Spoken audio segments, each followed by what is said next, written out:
How is everybody doing? Day 15 of our husband's boot camp, and this is the last of Rabbi Miller's 10 commandments of marriage, and that is don't be a tyrant. Don't be a tyrant. Now we've seen, listen, look, everybody here knows if you're not one of them, you've seen the tyrants, the control freaks, the bullies as husbands, and it's terrible to watch. So you may tell me, Rabbi, it's not relevant to me, I'm not like that, but hear me out on this one. The Gemara tells us a person shouldn't be a kapdan betoch beto. A person shouldn't be overly particular in his house, meaning shouldn't be a control freak in your own home and then get overly upset when things are not to your liking. Gemara tells us that because somebody was overly much like this, he was overly a control freak, this led to the worst story in Jewish history. It was the story of Pilegesh Begiv'ah. It's not for our subject, but something terrible happened when this guy went ahead and was so upset at his wife that he threw her out of the house. So that's not a normal thing. That's not a normal way for a person to act, to be a tyrant, to be a control freak, or to be a bully. Leave things alone. It's not that big of a deal. Le'olam, the Gemara says, a person should be soft like a reed. Be malleable. Don't get so angry and don't get so crazy when things are not to your liking. Happens to be that people will tell you you get respect this way. I heard one man tell me one time, hey, I don't know, you gotta be tough with your wife. That's how you get respect. That's not how you get respect. That's how you get compliance, but that's not respect. That's how you get somebody to listen, but that's not respect. Trust me. The second your children or your wife can veer off when you're not looking, they're running for the hills. You're a bully. You're a tyrant. You're a control freak. Nobody respects that. We said before a story from Rabbi Yaakov Kamenetsky and his wife.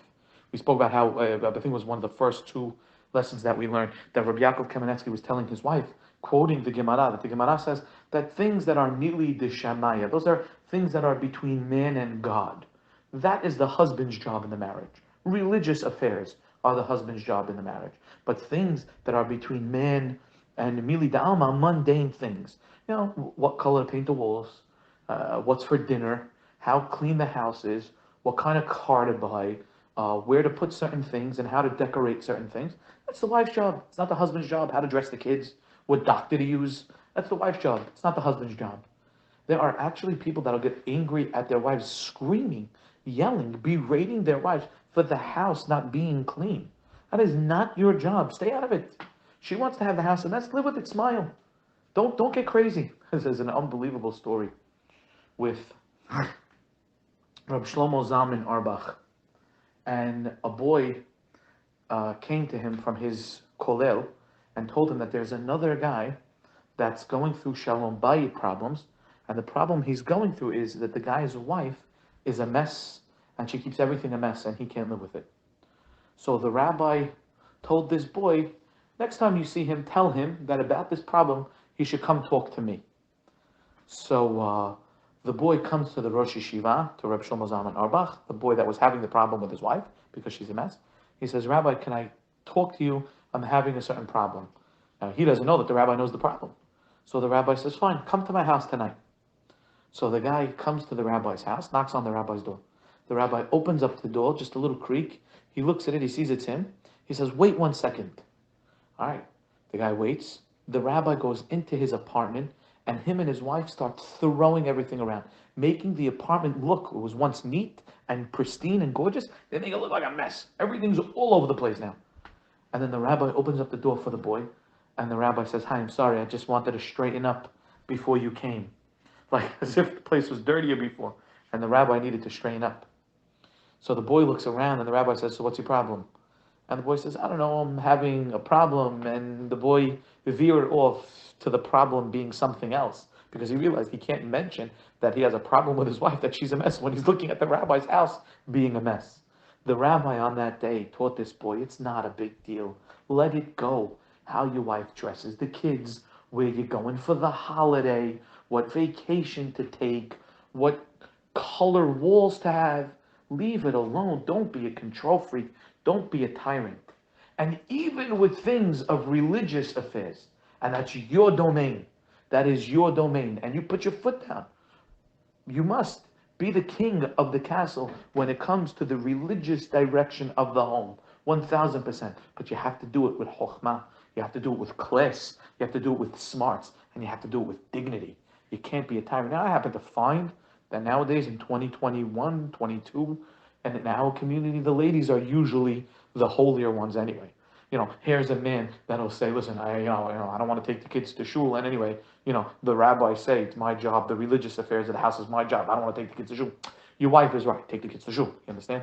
So what it means is when the family needs to go on an upper level, when they need to go in a better direction, then you as the husband should take them there. But listen to this point.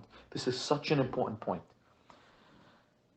Way back when Yaakov Avinu, our father Yaakov, was in the house of Lavan, he was in the house of Lavan for 20 years. And he was getting messed over every time he turned. Lavan tricked him 100 different times. But now Yaakov has a big family. He wants to go back to his own parents. All of a sudden he has a dream. God comes to him in a dream and God says, listen, Yaakov, I'm God. I took care of you. It's time to leave the house of Lavan. Very well. The next morning, Yaakov goes to his wives. He dare not talk to them in front of Lavan or Lavan's children. He takes them to the field so, nobody knows what they're talking about. And he tells his wife the following things. He tells his wife, listen, guys, you know that I worked for your father day and night. You know that we're here for 20 years. You know that I haven't seen my parents in 20 years. You know that your father tricked me and tricked me and tricked me and tricked me and tricked me. And if it wasn't for God intervening, we wouldn't have been successful. You know that your father, he switched you and you. I thought I was marrying Rachel. Now he gives me Leah.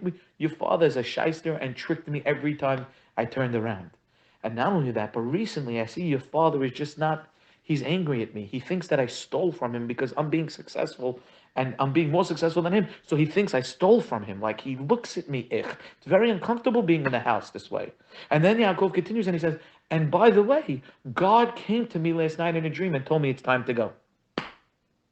Now just listen to that conversation.